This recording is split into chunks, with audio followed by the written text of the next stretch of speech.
Okay, mga pinanggana ko mga kapamilya, malipayon nga pagpakiguban usab kaninyo karon ning lang yugto na usab ning atong tulumanon tingog sa paglaom special edition nga magatagi kini sa pulong sa Dios nga nahanay kini pinagi sa ka Sabbath School quarterly lesson nga na-plaster kini pinagi sa ka Sabbath School Department of the General Conference sa pinaagi sa ka Sabbath School quarterly lesson.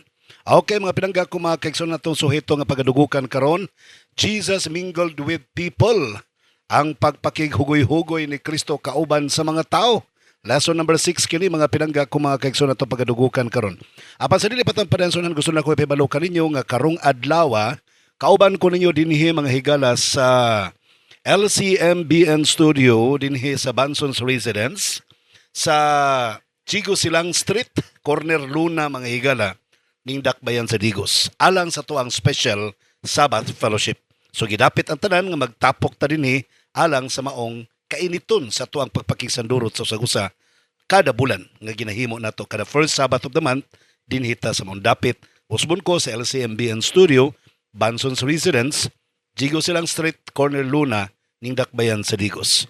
Okay, mga pinangga ko mga kaiksunan sa di pa yuta magsugod ato sang pataliwad-an kini sa kapag-ampo, mag-ampo ta.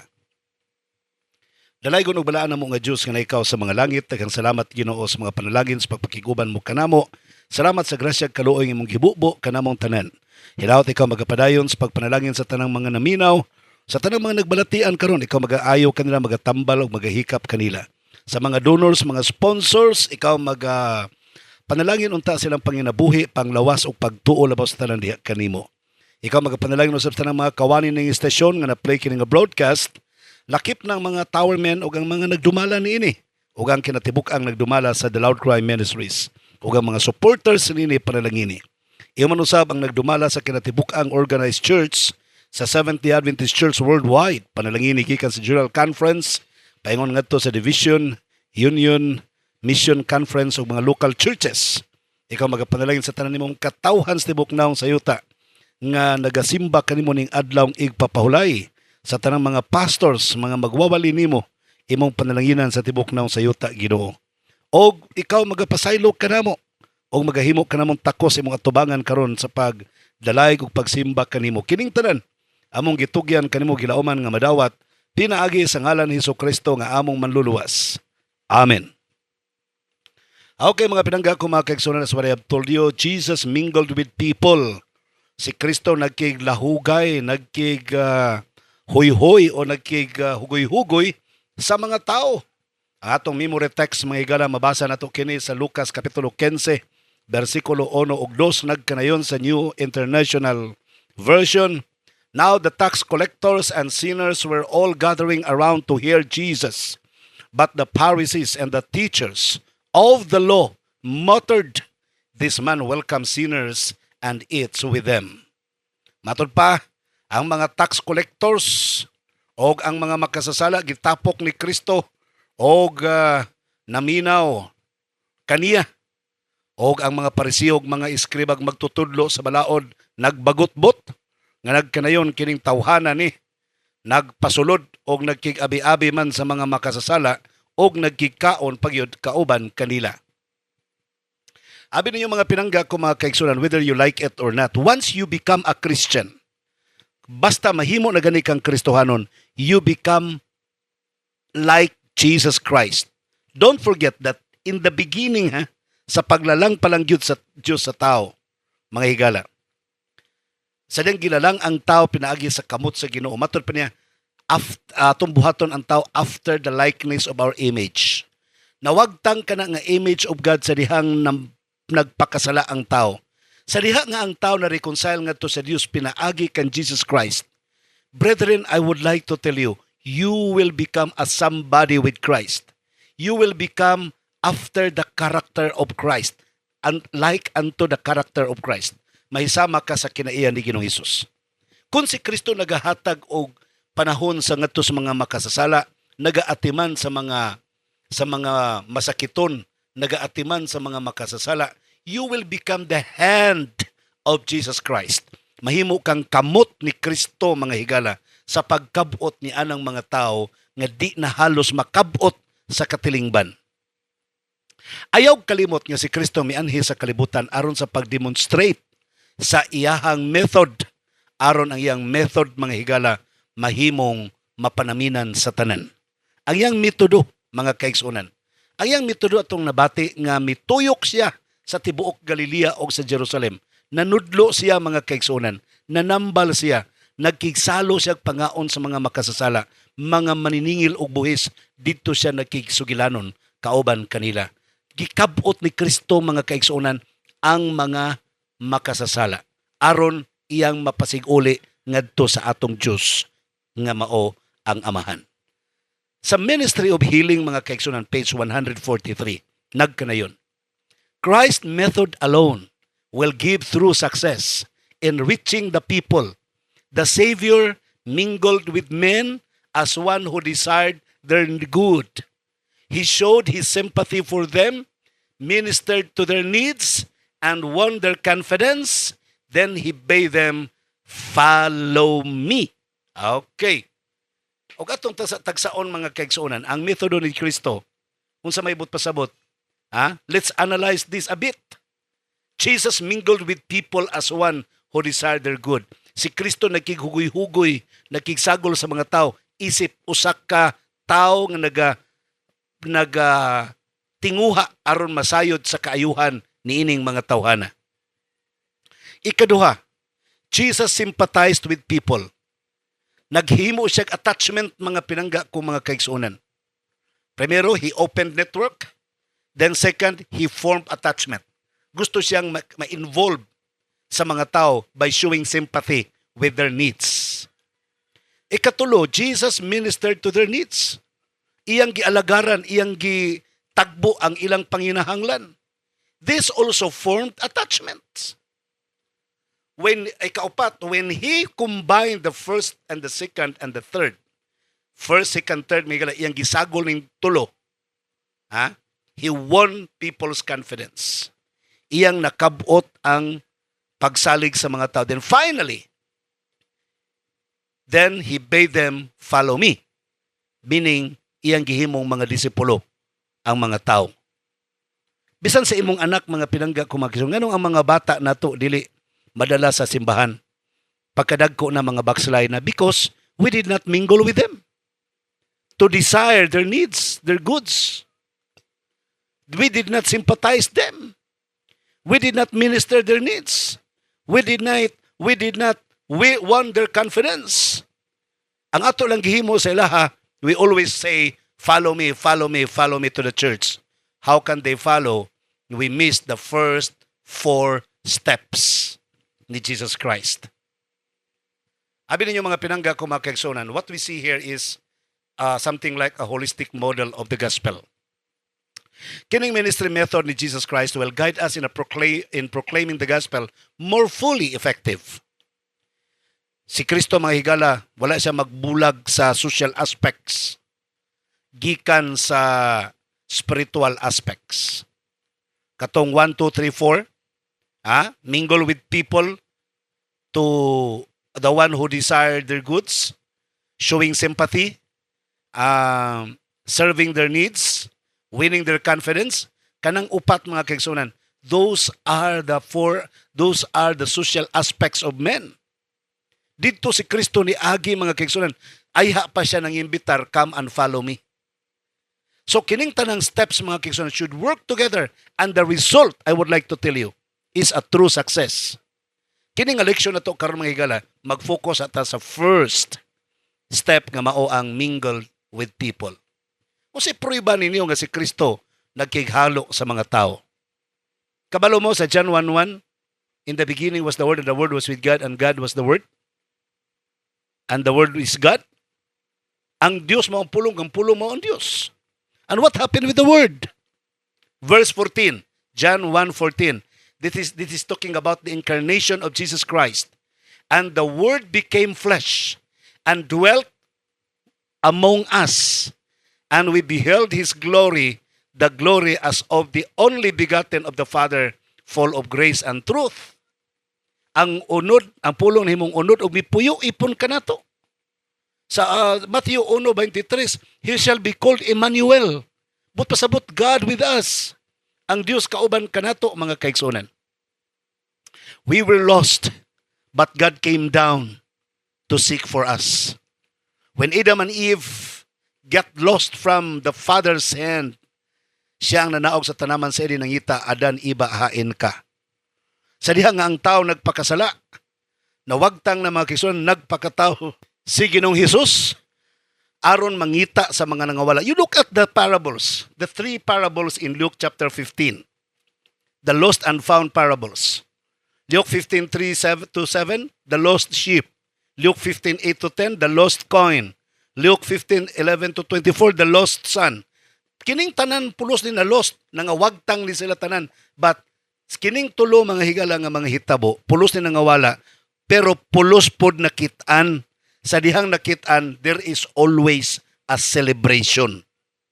Dunay celebration permi. Luke 15:10, likewise I say to you, there is joy in the presence of the angels of God over one sinner who repents. So the joy of Christ, mga kaigsunan, when one soul repents. The joy of Christ is to labor for the souls of those who are lost. Mo ni kalipay ni Kristo, mga kaigsunan. Nagipakita sa parabol sa dalosan, ang amahan nga nalipay nga iyang anak nakit-an ra, doon na po'y usa ka anak nga nagpakamatarong siyang sarili. Supak siya sa kalipay siyang amahan. So, lusupak siya nga doon ay nibalik sa pag-alagad, mga kaigsunan. So you cannot stop the joy of God. Now, ba bitaw matingala nga ano magyuning pagwali sa 70 Adventist, di magyud maundang nagkadako ang buhat sa Iglesia Adventista del Séptimo Día tibok kalibutan, mga kaigsunan. Di gyud mapaundang ang buhat sa Ginoo. Ngano? Because this is the joy of heaven. Mao ni ang kalipay sa langit, mga kaigsunan, nga imantala ang maayong balita. Di ba? Ang atong iglesia kanito gagmay pa kaayo, halos pa dili pa kaayo mailhan sa mga tao tungod sa kagamay ra sa mga membro. But you look what happened. The work keep on growing. Hangtod doon na ni mga radio stations, mga television stations, ang 70 Adventist Church, di na mapunggan mga pinangga kung mga kaigsunan. Bisan pagpaundangon ang wali sa Adventista del Séptimo Día, dili mapaundang, mga kaigsunan. Why? Because this is the joy of heaven. Mao kani ang kalipay sa langit, mga pinangga kung mga kaigsunan. Sa diyang si Kristo, mga kaigsunan, gi-question nganong nagkikaon siya kauban sa mga makasasala. Kabalo ka kung si tubag ni Kristo? Ang tubag niya, Mateo 9, versikulo 12, when Jesus heard that, He said to them, those who are well have no need of a physician, but those who are sick, but go and learn what this means. I desire mercy and not sacrifice, for I did not come to call the righteous but sinners to repentance. Ang mga Pariseo, mga eskriba, gabagutbot nga no maning si Kristo nga nagkikuan man sa mga makasala. Ingos Kristo, kamo, kay wa man kamoy sala, mga may mamuglawas, you don't need me as the physician. Kanang point ni Kristo nga matod pa niya, I desire mercy and not sacrifice. Mas akong gipalabi ang kaluoy kaysa mga halad. Because these people, imagine religious leaders, the Pharisees and the teachers of the law are religious leaders. Pero ang naa sila mga kaigsunan is all the ceremonial rites, all the policies in the church, they do not have concern to the salvation of souls of people who are perishing in the dark. Wala na sila'y handom nga maluwas pa ng mga taong napas kangit-ngitan. You look, who are the undesirables in your community? Mga tao nga di na mo ganahan ang mga tawhanan na. Kinsa man ang mga tawhanan na di na mo ganahan. Ang atong author doon na siya komentom, mga higala. Atong author sa lesson matod pa niya. Interrupted by the Pharisees, question of the appropriateness of Jesus, mingling with such despicable people. Jesus challenges them to learn the meaning of mercy in contrast to sacrifice. But go and learn what this means. I desire mercy and not sacrifice. For I did not come to call the righteous, but sinners to repentance. How sad that Jesus has to tell religious leaders to learn one of the most crucial truths in their own faith. Sakit kang pamalandungon ng mga, religious leaders, pastors, tigulang sa iglesia, directors, presidents, execo members, gisultihan ni Kristo nga, I desire mercy than sacrifices. Kabalo mo, nganong gikalaban lang yun? Nganong gikalaban ng grupuha? Tungod lang sa mga, di na ko litokon mga kaigsunan, that is something bad to think about. Not because of mercy. Dili tungod sa kaluoy mga kaigsunan. Diyos Kristo, palabihon ninyo ang kaluoy kaysa mga sakripisyo, kaysa mga tulumanon sa iglesia, kaysa mga offerings, kaysa mga kwarta, tungod basta. Usahay manggod atong mas gipadako na itong mga policy sa iglesia, kaysa kalag na nagakalaglag mga kaigsunan. Gipalabi na ito nga bahalag masakitan ang mga membro sa iglesia, basta kay mapadako ang policy sa iglesia. Where is mercy now?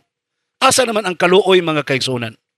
Like the Pharisees and the scribes, like the teachers of the law, ang ilang gipadako mga kaigsunan, ang policy, ang mga ceremonial rites sa iglesia, forgetting about the heart that had been pained.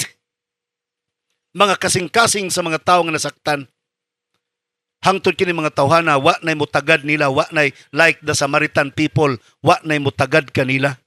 Kay pamati po sa mga parisiyog, mga eskriba, mura na po sila mga hintil, way kaluwasan, di na gani lamanuhon ang mga Samaritanhon.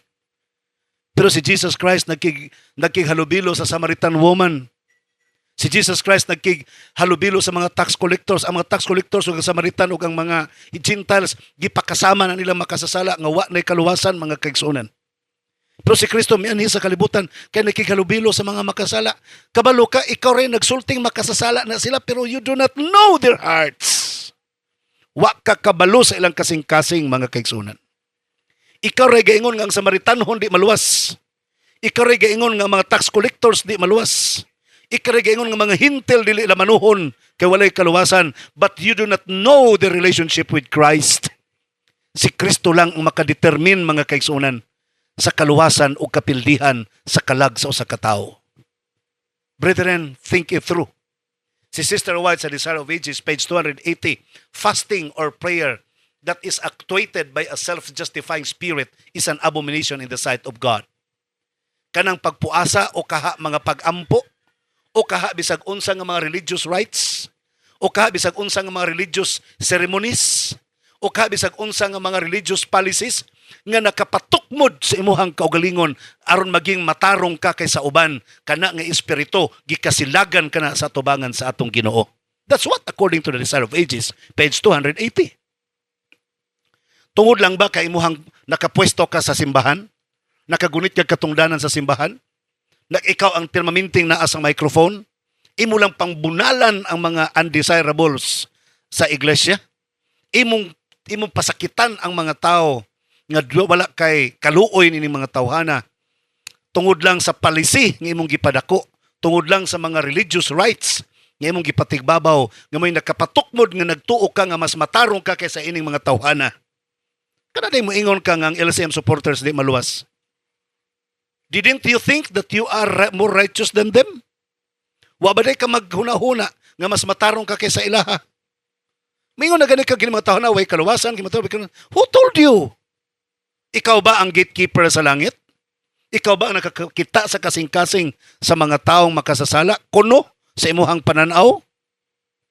Brethren, leaders of the church, please think it through. Hinuktukin na ninyo pag-ayo nga mga pangutana. Si Kristo samtang nag-encourage sa og mingling. Panaghugoy-hugoy sa katawan, but do it wisely. Mingling wisely ang pasabot ni Jesus Christ. Pag ingon niya nga you are the light of the world, ayaw tabuni ang imong kahayag sa bed sa kalibutan, sa bashel sa gantangan sa kalibutan. Let your light so shine. Ayaw palunga imong kahayag. When you are the salt of the earth, you have to mingle with the dough of the bread. Makigsagol ka sa minasa nga harina para makahatag kag kalami sa tinapay.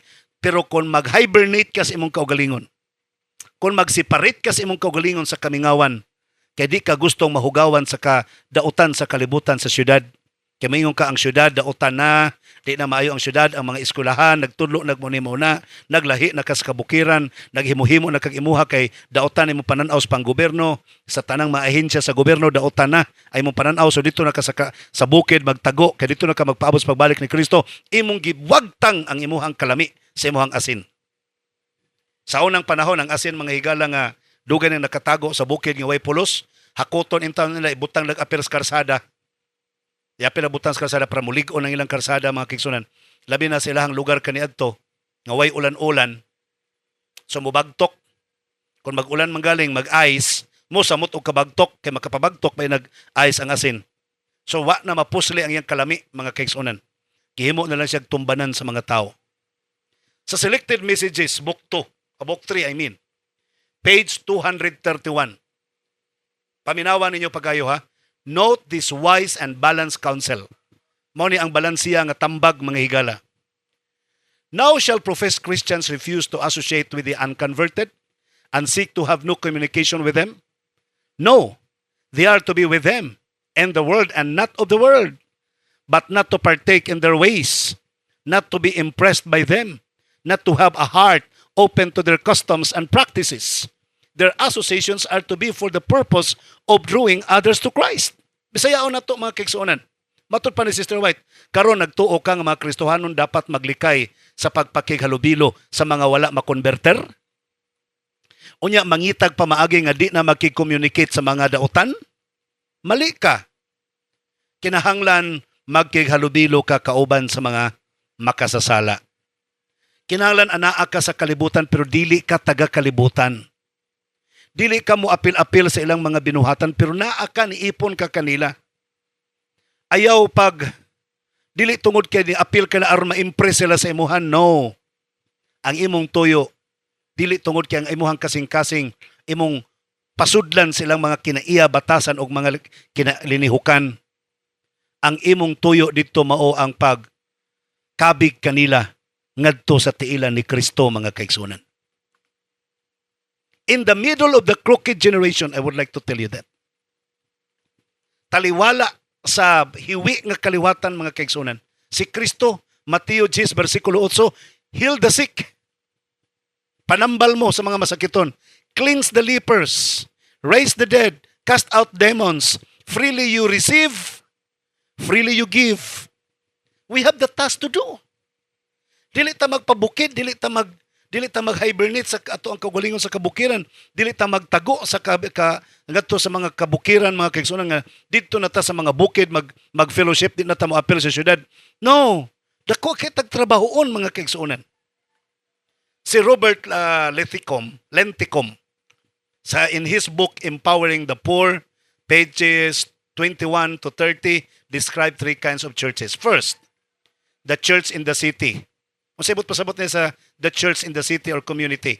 This church has virtually no contact with the community. The bulk of church emphasis is serving its members' needs.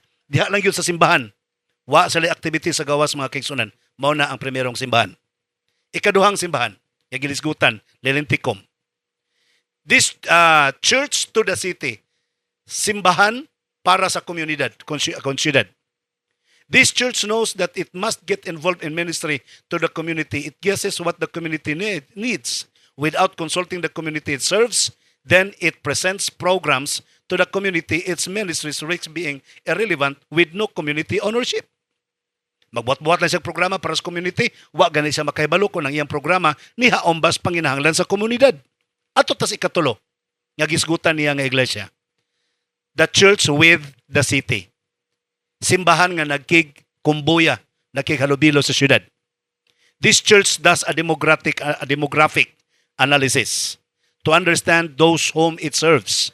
Maghimo siya analysis, mag-collect siya mga data, pilay palahubog, pilay dili, pilay ba ng kasawang nagbulag, pilay mga adik-adik, para makaplano sila og unsay maayong buhaton. Members mingle with leaders and residents of the community. Ang mga membro nagkig-halubilo sa mga tao sa syudad. Abi ninyo mga pinangga kung mga kaigsunan, Jesus was a great mingler. And Ellen White indicates that so must be God's church today. Makigmingle ta sa mga tao. The members are salt and must permit to the community Nagpadayon pa Sister White na kanayon. There is no call here to hibernate in the wilderness evangelizing jackrabbits. Here is an awesome invitation given by the prophet of the Lord to mingle like Jesus with the unlovely, the poor, the lost. Jesus was friend with sinners. He attended their parties, met with them where they were. Jesus never compromised his faith, but he loved to go where there were sinners. The people most comfortable around Jesus were sinners. Ang pinakamalipayon nga pagpakighugi-hugi ni Kristo dinhi sa kalibutan sa diyang kauban siya sa mga makasala.